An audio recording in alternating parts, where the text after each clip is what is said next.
നമ്മൾ ഈ താഴേക്ക് ഇതിനെ ഫോക്കസ് ചെയ്തിട്ടുണ്ടായിരുന്നില്ല. നിലമ്പൂർ MLA ഉണ്ടല്ലോ, പി വി അൻവർ ചെയ്ത ഒരു കാര്യമുണ്ട്. അന്ന് രാവിലെ തുടങ്ങിയിട്ടുണ്ട്. അന്ന് രാവിലെ നമ്മൾ വയനാട്ടിൽ ഈ മേപ്പാടി നിൽക്കുന്നത് കൊണ്ടാണ് നമുക്കത് മനസ്സിലാവാതെ പോയത്. പോത്തിയിൽ ഭാഗത്ത് അദ്ദേഹം എടുത്ത ഒരു എഫേർട്ട് ഉണ്ടല്ലോ, വളരെ വലുതാണ്. കാരണം അവിടുത്തെ സംവിധാനങ്ങളെ മുഴുവൻ ക്രോഡീകരിച്ച് 160 മൃതദേഹമാണ് ആംബുലൻസിൽ പുറകെ വയനാട്ടിലേക്ക് എത്തിയത്.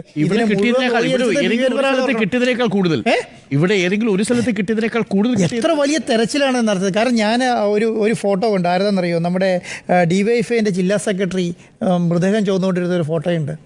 ഇത് 16 കിലോമീറ്റർ ഉള്ളിൽ വനത്തിൽ നിന്നാണ് ചോദിച്ചുകൊണ്ട് വരുന്നത്. തോളിൽ കെട്ടി ഒരു വടം കെട്ടി അതിന് മേലെ ചോദിച്ചുകൊണ്ട് വരികയാണ്. അപ്പം ഈ നിലമ്പൂർ ഭാഗത്ത് നടത്തിയ ഈ സാമൂഹ്യ പ്രവർത്തകരുണ്ടല്ലോ, അത് വലിയ ഒരു സന്ദേശമാണ് ജനങ്ങൾക്ക് കൊടുത്തത്. കാരണം അവരുടെ നാട്ടിലല്ല, അത് വയനാട്ടിൽ നടക്കുന്ന ഒരു പ്രശ്നത്തിന് വേണ്ടിയിട്ട് ഇറങ്ങി ജനങ്ങൾ മുഴുവൻ നിലമ്പൂർ കാടുകൾ കയറി എന്നുള്ളതാണ്. അപ്പം അന്ന് രാവിലെ എനിക്ക് തോന്നുന്നു ഒരു 8 മണി 9 മണിക്ക് 7 മണിക്കൊക്കെ സമയത്താണ് ഈ മെസ്സേജിൽ വരുന്നത്, നിലമ്പൂരിൽ നിന്നും ബോഡി കിട്ടിയെന്ന് പറയുന്നത്. അപ്പം കാട് കയറിയ ആൾക്കാരാണ് നിലമ്പൂരിലുള്ളതെന്ന് ഓർക്കണം. അതിൻ്റെ നേതൃത്വം വഹിച്ച് പി വി അൻവറൊന്നും അഭിനന്ദിക്കാതെ വിടാൻ പറ്റില്ല. വളരെ ശ്ലാഘനീയമായ കാര്യങ്ങളാണ് അദ്ദേഹം.